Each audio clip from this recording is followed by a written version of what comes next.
Welcome back as we continue our discussion on beef industry end users and their importance to the beef cattle industry. Chef, I want to begin with you, and you don't have to look very far to see some pretty negative press about beef and beef production practices, etc. I'm curious, from your position as a chef, how confident are you in beef and beef production? We're very confident. We rely heavily on our vendor partners we've had relationships for numerous years with, and that they're going to source us the highest quality beef, the grade that we're looking for, the aging process that we want, and that we'll be able to sustain our business, long term. So we're very confident in that. That's great to hear. LeaAnn, you and your family are doing something that a lot of families are either doing or have considered doing, and that is developing a direct-to-consumer beef business.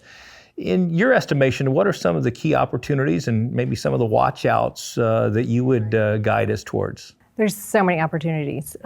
We started, with retail and then went into some food distribution and then now direct to the ranch and then dabbling in shipping. So there's just so many outlets, whether you want to sell a whole cow, a half, a quarter, there's just so many opportunities. For us, the key thing was good partners. We are not vertically integrated, so we subcontract out our feed and our harvesting. So really, we have a three-legged stool situation. If something falls out, the whole program will collapse. So just really know and feel really comfortable with who you're dealing with. What have you done to try to do a good job in demand forecasting and figure out how to have the right number of cattle at the right times? I mean, what guidance? Right, because like I told you, consistency, supply consistency is so important. Exactly. So we have had to make changes to our breeding a little bit to be able to make that year-round supply. Right. And I wish I could tell you we have perfected it, because we have not. It's always a work in progress, that's for sure.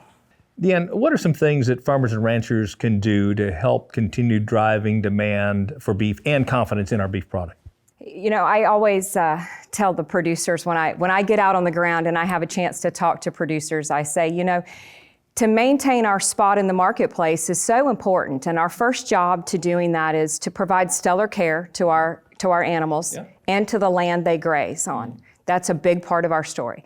And number two is to meet the consumer where they are. And that means listening to their concerns, hearing the things that matter to them, and reminding them that we are capable and committed to meeting their needs. I look to programs like the Beef Checkoff funded Beef Quality Assurance program. That's a consumer confidence program that really, through the education portion of it, highlights those big topics like sustainability, ethical and quality practices, things like that. And those go a long way. They resonate with the consumer. In Florida, we put on several of those programs throughout the year for our producers. And we target all age groups, from the littlest cattle showmen all the way up to our seasoned professionals who really think they don't need any advice, right? But we talk to everybody. It's there's strength in numbers, and we want 100% of our cattle herd in Florida to be under a BQA, a Beef Quality Assurance certified operation. Those are things that the consumer looks to, and so that shows that we're all in as much as the consumer is. So really just reminding our producers we have to come part way as well. I know many of you know this, but we're experiencing record low cow numbers, 60-year low cow numbers in this country. And I think there's a lot of ranchers across the country wondering if now's the time to expand. I'm curious, what do you see in terms of how beef demand is evolving and what the future holds for beef consumption? Chef Jason? We haven't seen a decline in our beef demand. Our guests still come in daily, weekly, monthly, and they eat a lot of beef. I mean, that's what we're known for.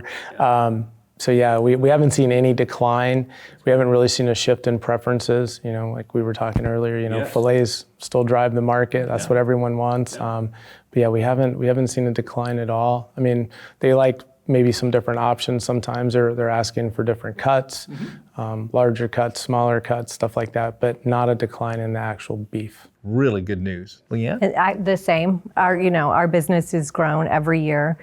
Repeat customers, which is so important, but that's why it's so important to give these customers just a great quality product, because it's not the cheapest protein out there. And if you want them coming back, you have to, that quality is so important. LeaAnn, you mentioned the elevated prices of beef, and I'm curious, DeAnne, what does a future portend for our industry as we see these elevated prices continue? Well, the good news is we know that the consumer loves beef. They love the flavor, and it still is the protein that they want to go to for really a great dining experience. What I'm finding when I'm out with our consumers is they're looking for ways to still have beef and maybe cook once, eat twice, or cuts that can really pour over maybe into leftovers the next night. So helping to kind of educate them on some of these cuts where they can do that. Maybe ways that they can buy subprimals, take them home, learn how to sort of fabricate the meat themselves, make some steaks and things. They're open to those opportunities. In fact, I think back to just the holiday season we were in, and we saw really great pricing on prime ribs. And so myself, I was standing around the meat cooler saying, hey, if you take that home and you just slice it this way, you could have 8 or 10 ribeyes out of this. And so you see light bulbs go off, and this meets their need. They're, oh my gosh, I have some control over this. I can really affect some change and save some dollars and things. So. And that's why the work you do in state beef councils all across the country is so critical to driving demand for our product. Thank you so much.